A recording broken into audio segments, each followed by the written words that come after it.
सभी की शुद्ध आत्मा को अनंत वंदन नमन। संसार के स्वरूप का विचार करते हुए बहुत सुंदर सा एक फ्रेज दिया है कि ये संसार के स्वरूप का विचार कैसे करें, ये संसार का स्वरूप कैसा है, ये संसार कैसा विचित्र है, और उसको विचित्रता बताने के लिए बता दिया अंजलि भर हंसी, अंजलि भर हंसी, कुआं भर रोना। अंजलि भर हंसी, कुआं भर रोना। ये संसार की विचित्रता है।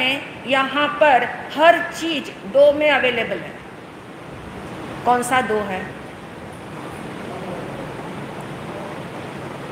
कौन से दो? क्योंकि दो का संसार है, एक तो मोक्ष है। दो में संसार है। संसार का नाम ही है जहां दो चीजें मौजूद है।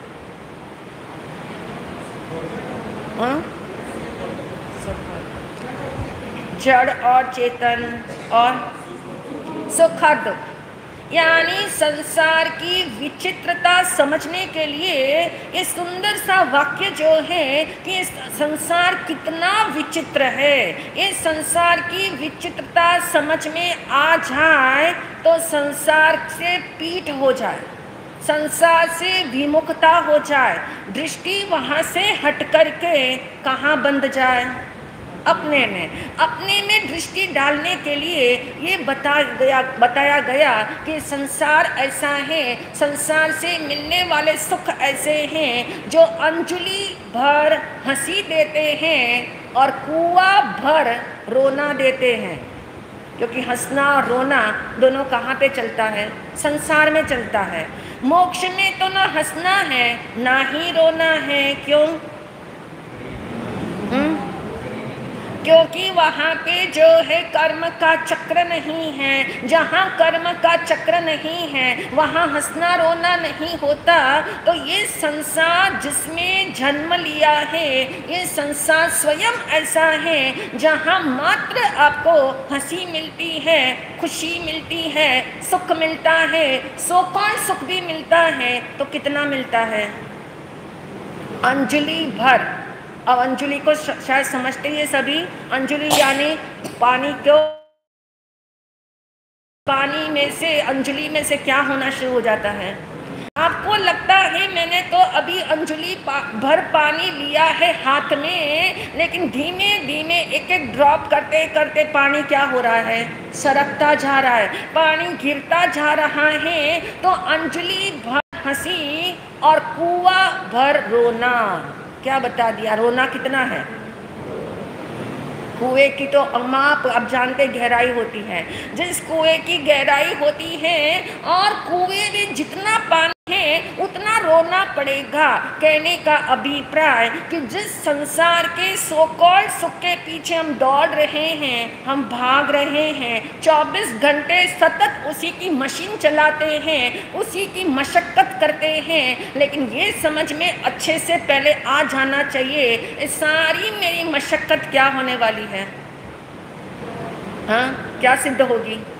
ये सिद्ध होगी कि इससे मेरे कितने कर्मों का क्या हो गया? बंद हो गया। यानी कर्मों का बंद समझ में आते ही एक ब्रेक लगेगी, एक ब्रेक लगेगी, एक झटका लगेगा। जब तक झटका नहीं लगेगा तब तक आप जानते हैं ब्रेक भी नहीं लग सकती। इसलिए ब्रेक लगाने के लिए क्या लगता है? एक झटका। एक झटका अंदर में लगे कि इसके अंदर यदि देखा जाए, यदि मैंने शरीर में सुख माना, लेकिन शरीर कितना तकलादी है, शरीर कितना डेलिकेट है। जरा सा मौसम बदले एलर्जी हो जाती है, जरा सा कुछ हो जाए तो इस शरीर को संभालना आसान काम नहीं। यानी शरीर का जो सुख हमें मिल रहा है वो सुख कैसा सुख है? अंजलि भर हंसी और कुआं भर रोना। नंबर 2 कौन सा समझ रहे थे हम?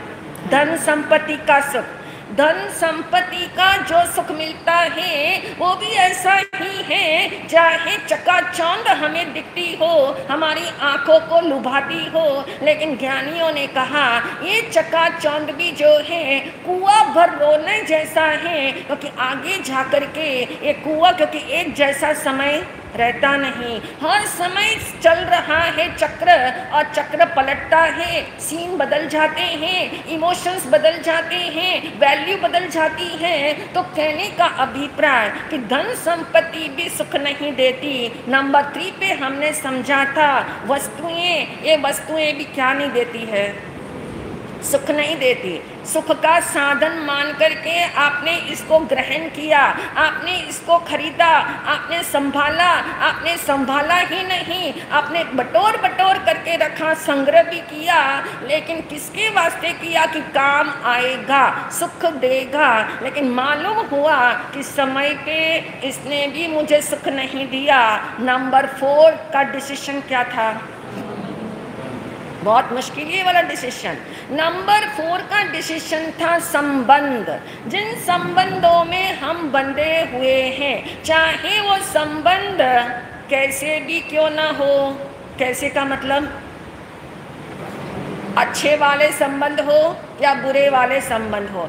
अच्छे संबंध भी होते हैं और हमारे खराब वाले संबंध भी होते हैं। किसी का किसी के साथ बहुत मिलता है, सब कुछ मिलता है, और किसी का किसी के साथ बहुत कुछ नहीं मिलता, थोड़ा कुछ मिलता है, और किसी का किसी के साथ बिल्कुल कुछ भी नहीं मिलता, फिर भी साथ रहना पड़ता है, फिर भी साथ रहते हैं। और आप जानते हैं वो जीवन कैसा होगा, अंजलि भर हंसी और कुआं भर रोना। अब हमें घटाना है ये प्रॉवर्ब सब जगह, ये प्रॉवर्ब को हमने हर जगह घटाना है कि संबंध जो बंधे हुए हैं ये किसके वास्ते बंधे हुए हैं, कौन सा कारण है, कर्म के कारण। संयोग है, संबंध संयोग होते हैं, संयोग जो है वो कर्म के उदय से मिलते हैं, और कर्म के उदय से जो संयोग मिलते हैं उन संयोगों के अंदर 2 तरफ की पॉसिबिलिटी है। कल हमने 3 शब्द आपको ट्रायंगल बताया था, संबंधों को समझने के लिए 3 शब्दों का ट्रायंगल था। Number 1 responsibility, number 2 reality, number 3 possibility, मतलब याद नहीं है ना। अब आप देखिए, हम नीचे से शुरू करते हैं। संबंध 2 प्रकार की पॉसिबिलिटी लिए हुए। एक पॉसिबिलिटी कहाँ ले जाती है, एक पॉसिबिलिटी अबंध की ओर ले जाती है, और एक पॉसिबिलिटी कहाँ ले जाती है, कर्म बंध की ओर ले जाती है। अब ये आपकी कहना चाहिए, आपकी समझ, आपको जितनी रियलिटी पता होगी उतना आप जो है आपके एक्शन में आती जाएगी। रियलिटी नहीं पता है या फिर गलत वाली रियलिटी पता है और समझते हैं कि मुझे सही सही पता है, तो गलत वाली रियलिटी भी पता हो तो भी कर्म बंध की ओर जाएंगे। जिसे रियलिटी बिल्कुल कुछ नहीं पता है कि संबंध होते क्या है। यदि कोई आपसे पूछे इन संबंधों की, इन रिश्तों की रियलिटी क्या है, क्या बता पाओगे? हाँ, इन संबंधों की रियलिटी क्या है? संबंध क्या हो रहे हैं?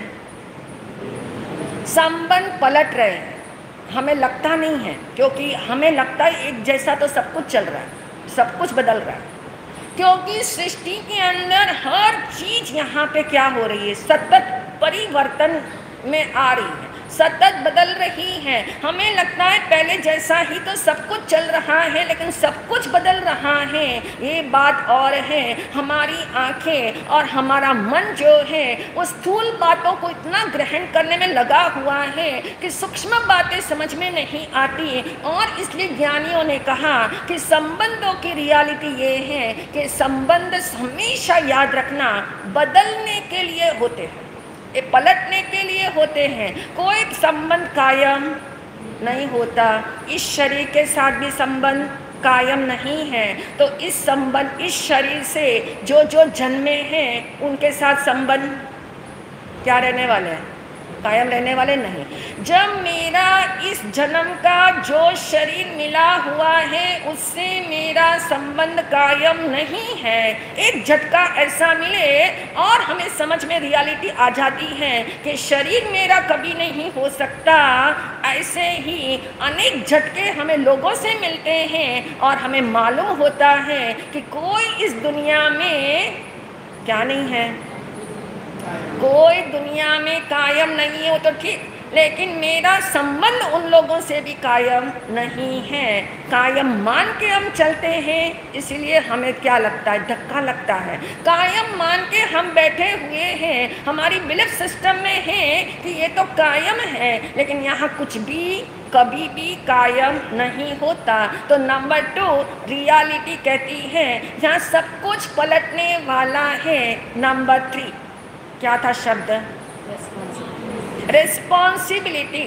अब आपकी क्या रिस्पॉन्सिबिलिटी हो, जहाँ संबंध पलट रहे हो, पॉसिबिलिटी दो तरफ जा रही हो, एक तरफ अबंध है, एक तरफ आपका स्वरूप है, जो एक्चुअल में आप जो हो वो अबंध स्वरूपी हो, यानी बंधना आपका स्वभाव ही नहीं है। बंधना आपको कहना चाहिए बंधना आप में है ही नहीं, बंधन का जहाँ अभाव है उसका नाम जो है आत्मा। अब कहाँ से संबंध फिर आएंगे, संबंध की हमने संधि विच्छेद करके व्याख्या की थी, भली भांति बंध जाना। अब ये कहाँ से ये व्याख्या फिट बैठेगी स्वरूप के साथ, फिट नहीं बैठेगी।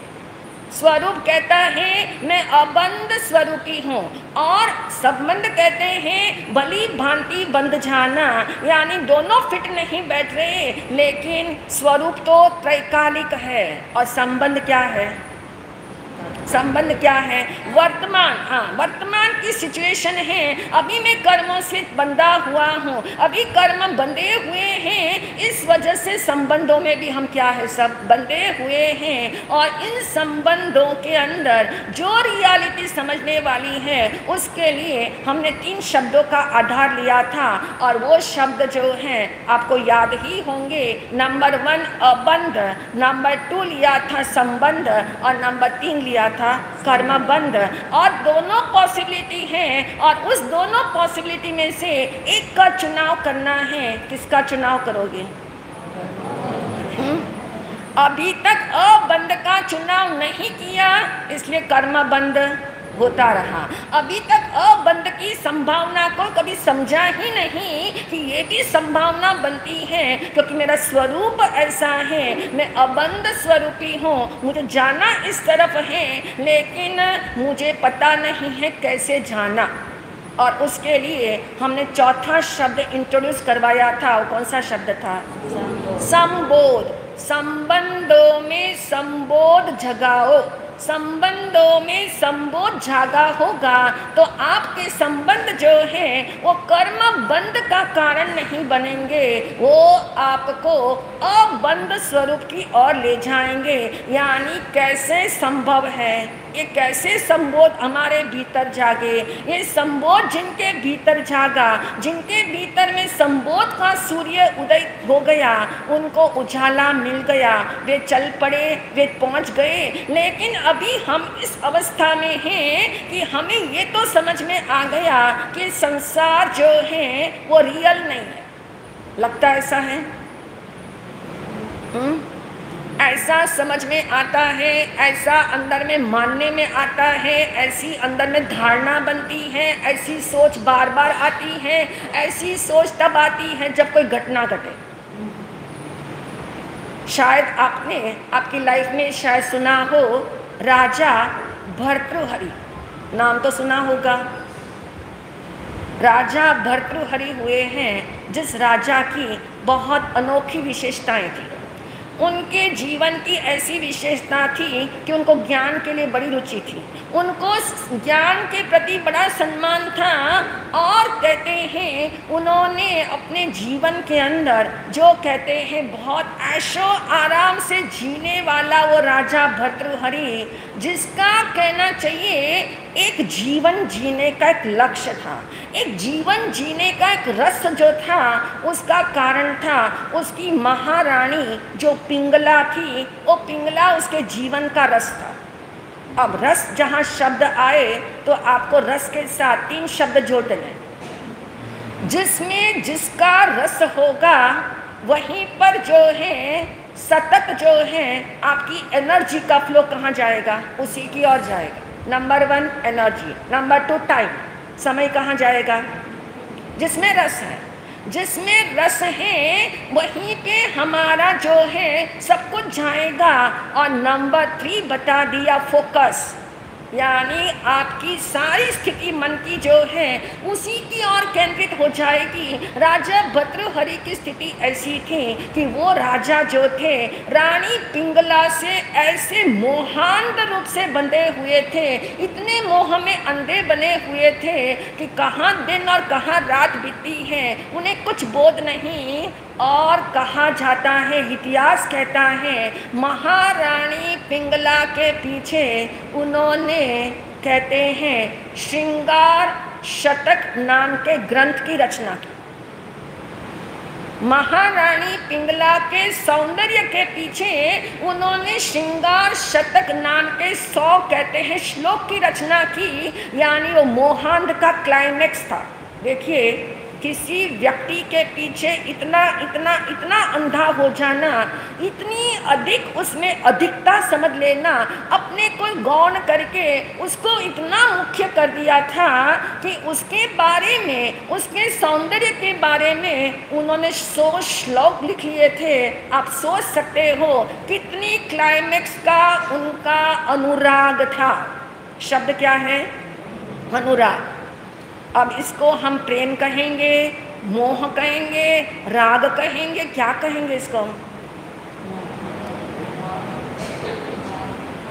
क्योंकि साथ साथ में अपना भी अवलोकन करते रहना, साथ में अपना भी अवलोकन करना कि मेरा कहाँ पे राग का भाव जाता है, मेरा मोह का कनेक्शन किससे प्रबल होता जा रहा है। यानी क्योंकि हम सुनते तो बाहर में कोई एग्जाम्पल है, लेकिन रिलेट अपने साथ करना है। और उन्होंने कहते राजा भर्तृहरि ने श्रृंगार शतक नाम के ग्रंथ की रचना कर दी, और वो रचना कहते बहुत प्रचलित हो गई। लेकिन समय का चक्र चलता है, और समय के चक्र के अंदर वो राजा भर्तृहरि जो इतना आसक्त था, इतना आसक्त था कि जिसको कहा जाता है कि कौन व्यक्ति ऐसा होगा कि किसी के अंदर इतना डूब जाए और ऐसी रचना भी कर ले, ऐसी क्रिएटिविटी का भी काम कर ले। बहुत मुश्किल होता है, लेकिन इतनी वननेस उनकी रानी पिंगला के साथ थी जिसकी वजह से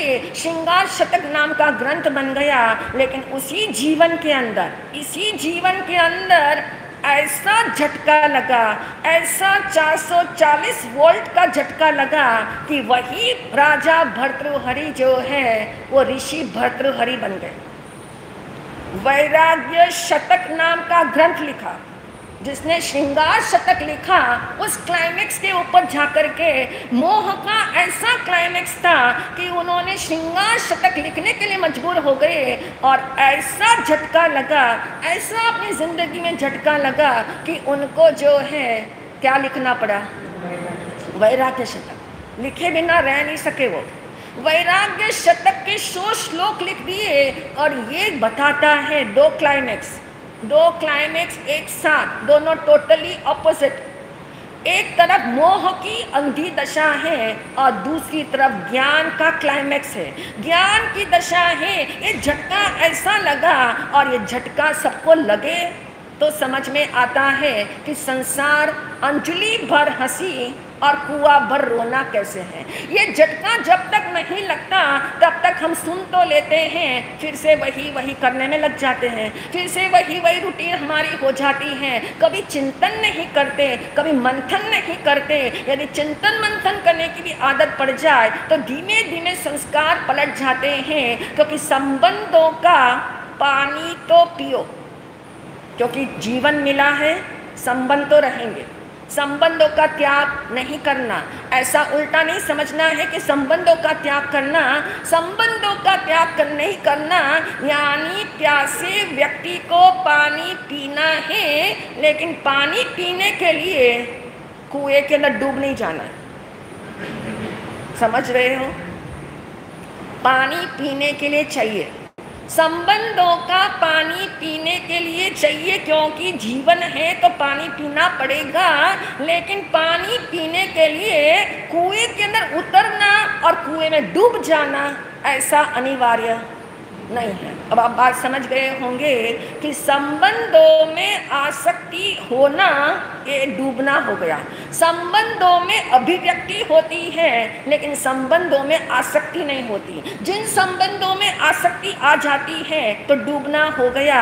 अब एक व्यक्ति जो कुएं पे आया हुआ है, बहुत प्यासा है, उसे पानी पीना है, और वो प्यासा व्यक्ति कहता है कि मैं तो जो हूँ इसके अंदर क्या करूँगा, छलांग लगाऊंगा, मैं इसको पीने के लिए छलांग लगाऊंगा। और छलांग लगाने के लिए वो जैसे अंदर छलांग लगाता है, दूसरा व्यक्ति कहता है मैं तो इसे छलांग नहीं लगा सकता, मुझे भी पानी पीना है, लेकिन पानी पीने के लिए छलांग लगाना ज़रूरी नहीं है, ऐसी मेरी सोच है। मैं तो रस्सी लाऊंगा, लोटा लूँगा, रस्सी से लोटे में भरूंगा और फिर धीमे धीमे आराम से बैठ के पीऊँगा, ये मेरा तरीका है। आपको कौन सा तरीका समझ आया?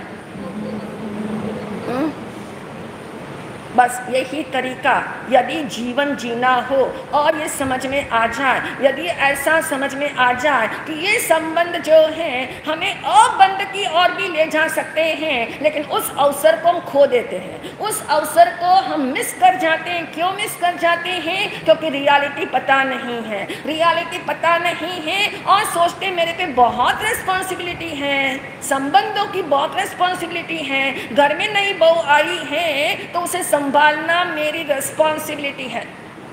अब ये क्या रिस्पॉन्सिबिलिटी है? बहू सोचती है मेरी रिस्पॉन्सिबिलिटी है, हर व्यक्ति घर का सोच रहा है मेरी रिस्पॉन्सिबिलिटी है, लेकिन भगवान महावीर क्या इस बारे में कहना चाहते हैं? रिस्पॉन्सिबिलिटी किसकी है? यदि कोई व्यक्ति संबंधों का विज्ञान अच्छे से समझ ले तो अबंध कोई तरफ जाए बिना नहीं रह सकता, कर्म बंध तो धीमे धीमे शिथिल हो जाएंगे। तो कैसे राजा भर्तृहरि जो संबंधों में इतने डूब चुके थे, इतने गहरे कुएं में जा चुके थे, लेकिन कैसे वे ऊपर आए, कैसे उनके साथ झटका लगा।